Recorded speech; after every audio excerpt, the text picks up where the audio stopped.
Peggy 18.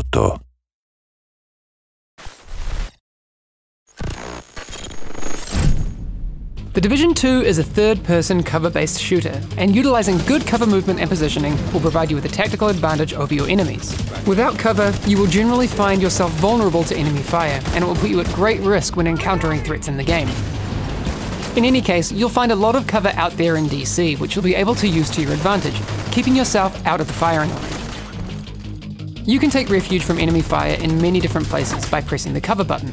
A prompt will appear when your agent is close to a usable cover.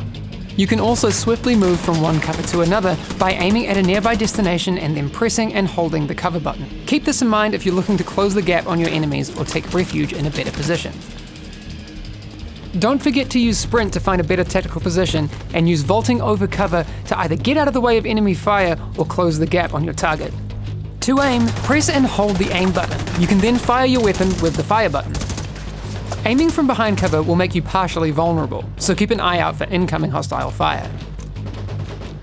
You can also shoot blindly from behind cover, and while you will experience a loss in accuracy, you will not forfeit any of the protection you gain from cover. After exchanging fire, you should consider reloading to make sure your magazine is full and ready for action.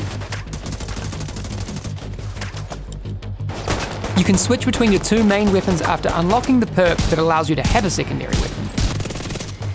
By double tapping, you can quickly reach for your sidearm, which can be important if your primary or secondary weapon needs to be reloaded at an unfortunate time. If you take sustained significant damage, press and hold the armor kit button to recover your armor bar. Your armor bar will not regenerate while you're in combat, so make sure you don't get caught in the open without that layer of protection. Grenades can also offer a powerful tactical advantage. The damage they can put out is fantastic, but you can also use them to flush an enemy out of cover, leaving them out in the open for an easier shot. To throw a grenade, hit left on your D-pad, line up your intended target and hit the fire button to throw. At any time, you can cancel throwing your grenade by hitting the button on the D-pad again to pull out your firearm.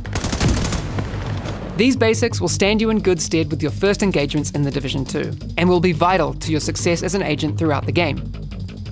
Don't forget all the tools you have at your disposal though. You'll definitely need all of them when your back is up against the wall.